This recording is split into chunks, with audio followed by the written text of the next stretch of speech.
wat ek baie groot respek. As jy let nie call 'n spade 'n spade. As jy babelas is en sy gaan werk nog steeds.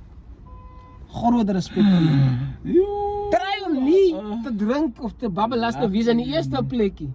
Want as jy gaan werk, ek was nog nooit babbelas. So ek kan nie, maar soos wat ek mense observe, man, sê hulle sweet.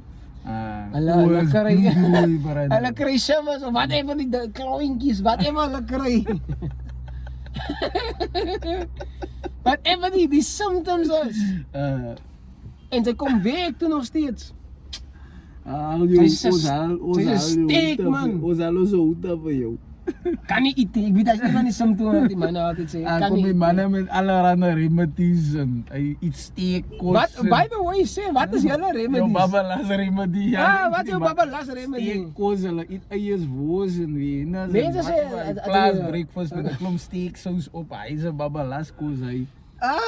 En weet jy van, wat noem jy hy, sommige mense sê steek lekker vir die walm. Ja. Maar maak dit die walm erger. Apparently maak dit erger ook. Ek weet nie, hulle het allerhande. Wat sal ek weet? Wat noem hulle die ouma raad, auntie raad, ek weet wat raad die.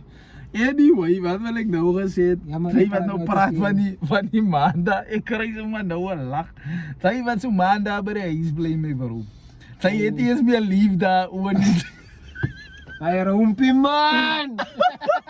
Hy Linton, al wat ek vir jou sê is brother, sy het nie eens meer lief dan, want sy bly 'n maandag en sy bly 'n Vrydag vat my bro. En sy wag net vir die 15de aan die einde van die maand. Hulle weet al van jou! En jou!